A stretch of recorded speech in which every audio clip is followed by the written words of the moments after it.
Did you know there's a hidden tax that's triggered by your credit score? And if you're paying it, it could cost you more than $100,000 over your lifetime.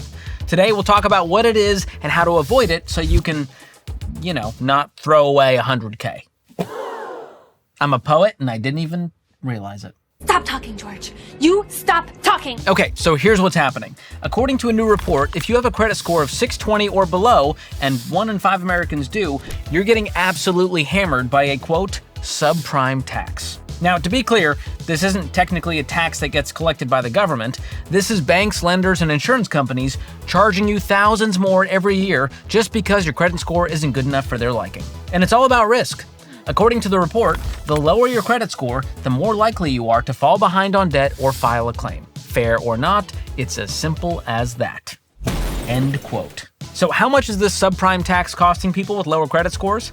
Well, based on the average premiums and the average debt amounts, here's a breakdown of how much extra they're paying annually compared to someone with a 700 plus credit score. 89 more in credit card interest, 328 more in personal loan interest, $398 more in home insurance premiums, $514 more in auto insurance premiums, $745 more in auto loan interest, and the big kahuna, $1,330 more in mortgage interest. All told, that's about $3,400 extra per year. And if you don't improve your score, it adds up over time. You'd pay more than $17,000 over the course of 5 years, and over 30 years, more than $100,000. Now, that's all for having a less than ideal credit score. And if this sounds unfair, it's because it kind of is. It's a gross system, like gas station bathroom gross, sweaty floor mat at TSA checkpoint gross, bottom of the ball pit at Chuck E. Cheese gross. What's going on down there? I imagine it's just the scene from It. We all float here. I'm not saying children die down there. It's not but I'm saying it could happen. Be careful, watch your kids. Think about what's actually happening here. The people who are struggling the most financially are the ones getting punched in the gut with these massive extra charges from lenders. It's kind of like if a gym charged you a higher membership fee, the more out of shape you are, which means my fee would be astronomical. It makes no sense from a decent human being perspective, but it makes perfect sense if you're the CEO of a bank looking to maximize profits. And the irony in all of this, the report we've been talking about is from Bankrate, who is also part of the gross system. Because Bankrate makes money by sending people to lenders and credit card companies.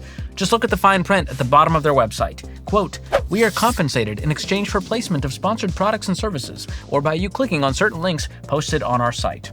So naturally, their solution to all of this isn't to change the system that disproportionately affects low-income households. Their solution is to tell you to just be better at playing the game designed to make them win. They want you to monitor your credit reports constantly, improve your utilization ratio, and keep playing your credit score game until you hit that magic mid-700s number, which, by the way, just gives you access to more debt. But that's clearly not working for a lot of people. According to a recent report, 60% of credit card accounts carry a balance from one billing period to the next, even though credit card interest rates currently average 23% APR. That is insane. Or take this advice from TransUnion Vice President Michelle Ranieri. She says, quote, "Make sure that you're paying everything perfectly. That's the way you get the best credit score, is to not miss any payments." Thanks, Michelle. So helpful. Should have thought of that. You got it, dude. Of course, their solution is to just keep playing the game and do better. Because even if it's not working for you, it's working for them. It reminds me of this Margaret Atwood quote, "A rat in a maze is free to go anywhere, as long as it stays inside the maze." Look, they're selling you a solution to a problem they created in the first place. And it's not even a good solution, because even if you do get better at playing the credit score game, you're still an active participant in this unfair system designed to benefit corporations and their CEOs and shareholders while screwing over the people who are hurting the most. To industry!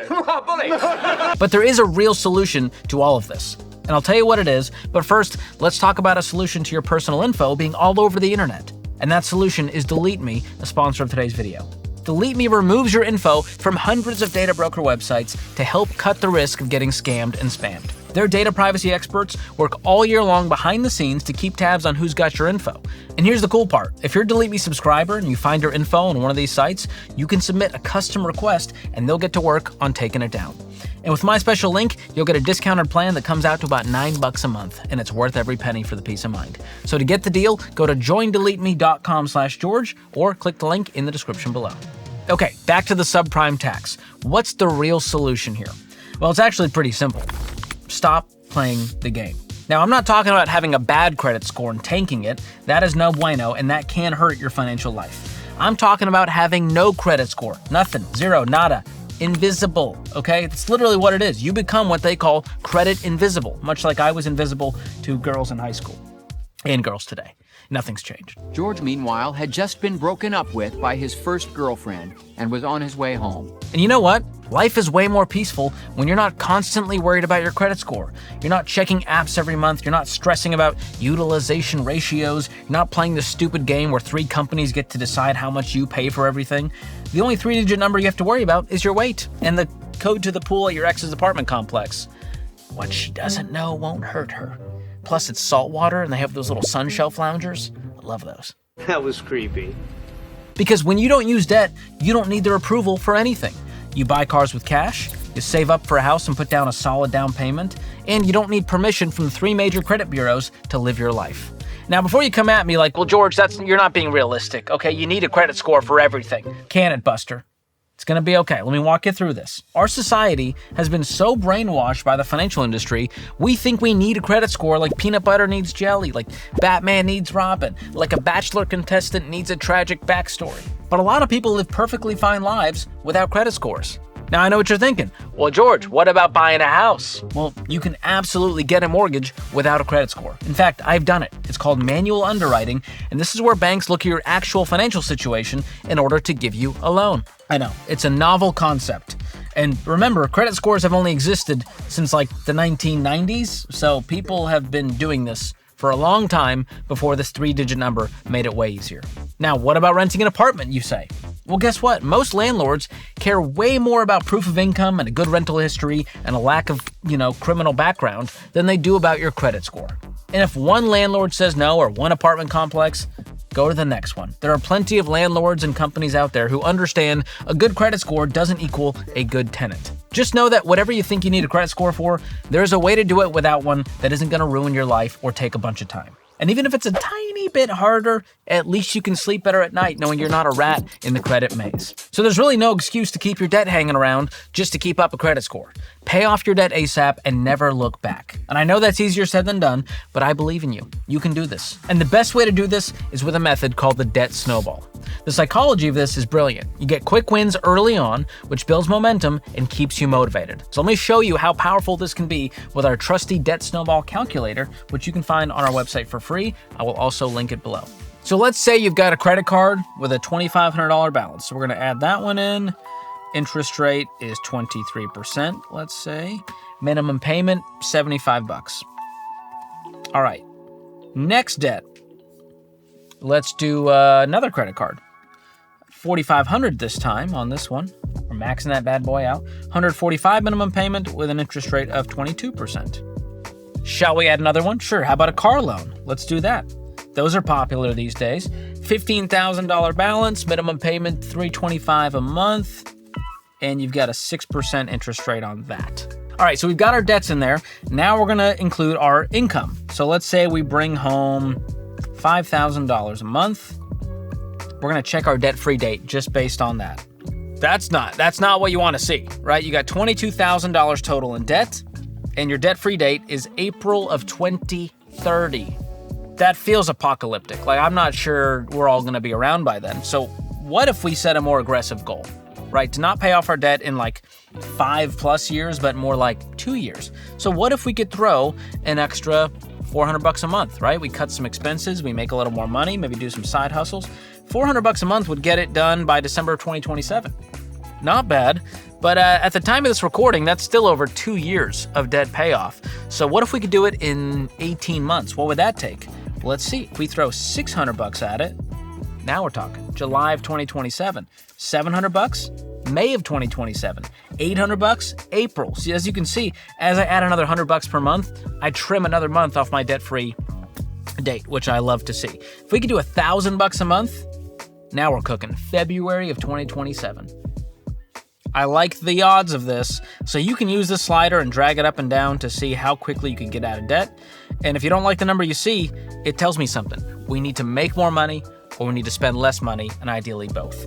So if you follow this plan and you get out of debt within 18 months, about 6 to 12 months later, your credit score will become indeterminable, like mine is. And if you stay out of debt, that means no more credit score anxiety, no more subprime tax, no more giving banks permission to control your financial life. Now, I'm going to drop a link in the description so you can use this calculator for yourself with your own debt numbers, so plug it in and see how quickly you could become completely debt-free. And again, if the calculator shows something like 6 years, don't panic. Let's just start creating more margin in your budget to throw at that snowball. And that might mean picking up extra work, selling stuff you don't need, cutting back on eating out for a while, cutting back on subscriptions, reshopping insurance, whatever it takes. Every extra dollar you throw at this gets you to freedom faster, and the faster you're free, the faster you can stop fretting over your freaking FICO score, my friend. Today's video brought to you by the letter F. That's it! Now, if you want some extra help with this, you gotta download the EveryDollar app. You can get it in the App Store or Google Play. You can go to everydollar.com/George or just click the link in the description. And here's why. All these recommendations I'm throwing at you, it will personalize it in the app and then help you budget the dollars to get debt-free even faster. So check it out. It's incredible, and it's helping people find thousands in margin in just the first 15 minutes of downloading the app. All right, so if you're one of the 21% of Americans affected by the subprime tax, the question is, what are you gonna do about it? Are you going to stay trapped in the system, or are you going to fight your way out and stay out? Now, I chose to fight back in my day. When I was getting out of $40,000 of debt, I said, no more. I'm done with debt. And I highly recommend doing the same, because life is better when you don't have to worry about interest rates. So if you're ready to get rid of your debt, check out this video for a deeper dive on the debt snowball method. Give it a click right here, or use the link in the description.